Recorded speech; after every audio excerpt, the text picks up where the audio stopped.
Hi guys! Today we are going to talk about the reward pathway and its connections to drug addiction. In order to understand how addiction affects the brain, we first have to discuss a key system called the reward pathway. The reward pathway consists of the prefrontal cortex, the nucleus accumbens, and its ventral tegmental area, all of which will be defined in the next slide. It controls basic necessities like food, sex, and socializing. When we perform these actions, our reward pathway becomes stimulated, which produces these feelings of pleasure. These euphoric feelings motivate us to repeat these actions, thus helping us learn. By using drugs, it stimulates the system to promote further drug use. The reward pathway works with three main brain structures: the ventral tegmental area, which is the origin of dopamine-producing neurons, the nucleus accumbens, which is the motivation center and the center for reinforcement learning, and the prefrontal cortex, decision-making, maintains attention, and is involved in executive function. Now that we understand how the reward pathway works, let's discuss drug addiction. First, a quick overview. Around 9% of Americans, or 22 million people, abuse drugs daily. Neuroscientists have discovered that almost all drugs stimulate the specific set of neurons called the brain reward system, or BRS. The messages that travel from neuron to neuron through neurotransmitters are changed by abused drugs. As a result, the BRS is activated inappropriately. How we become addicted can depend on a number of factors. One of these factors is the motivation for drug use. For example, people who take opioids to get high may become addicted, but people who use them properly to relieve pain rarely do. Another aspect is genetic susceptibility. It is suggested that individuals who have a parent or grandparent with an addiction are more vulnerable to addiction themselves. The characteristics of the drugs themselves also influence addiction, such as how quickly they enter the brain or what role that they play. The development of tolerance varies in different people, as does drug dependence, which is another component of addiction. Tolerance is defined as the progressive need for a higher drug dose to achieve the same effect.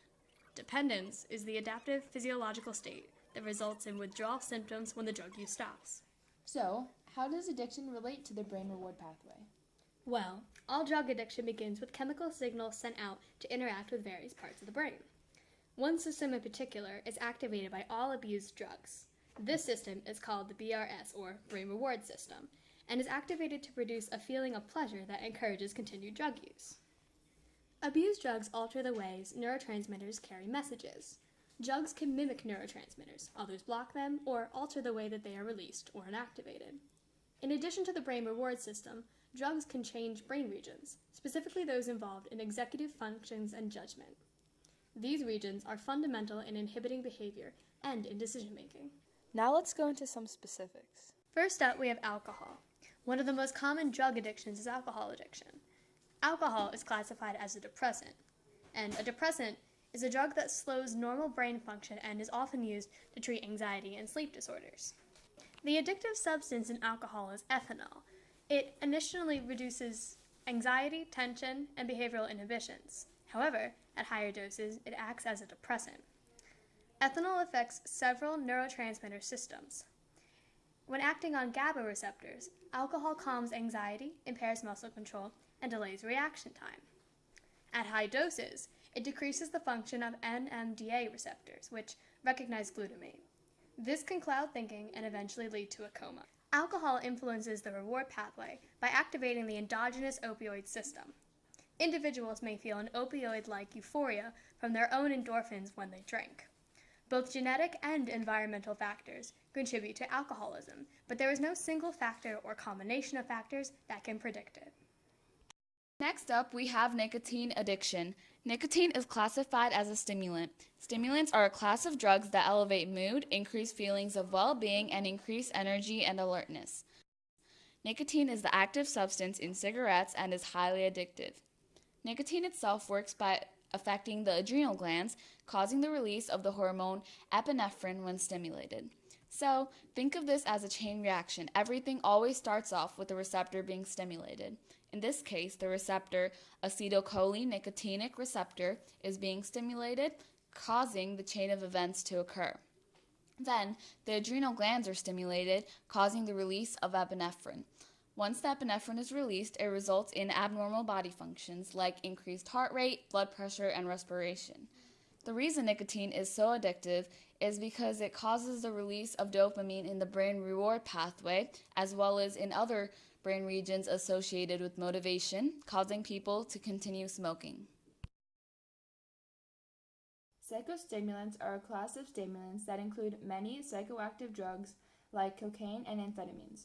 They cause temporary improvements in mental or physical functions, including enhanced alertness, wakefulness, and movement. Cocaine, for example, enters the brain producing a rush of euphoria and feelings of power and self-confidence. Also, amphetamines cause the nervous system to become more active so that a person feels more energy and mental excitement. Psychostimulants influence the reward pathway by elevating the level of the brain chemical dopamine in specific brain regions, such as the nucleus accumbens. Changes in dopamine activity in the accumbens, induced by chronic cocaine intake, influences one's motivation to take the drug, leading to addiction. Opiates are a class of drugs that includes heroin and morphine. Once an individual stops taking opiates, they experience symptoms like mild discomfort, severe muscle pain, stomach cramps, diarrhea, and an unpleasant mood. In the reward pathway, opiates increase the amount of dopamine and it mimics the effects of opioids made within the body. When it binds to the opiate receptors, it creates a feeling of intense euphoria, accompanied by a feeling of a relaxed state.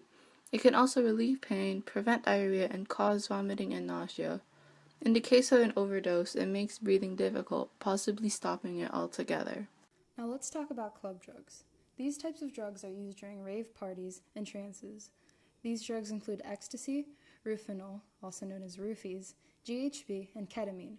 Club drugs affect the central nervous system and other parts of the brain. Ecstasy acts by changing areas in the brain that control thought, memory, and pleasure. Roofies, GHB, and ketamine depress the central nervous system, which causes a slow heart rate, slow breathing rate, and a loss of consciousness. These drugs are also odorless, colorless, and tasteless. Because of this, they have been used for sexual assault and now coined the term date rape drugs. Club drugs influence the reward pathway by increasing dopamine levels and by causing damage to the prefrontal cortex.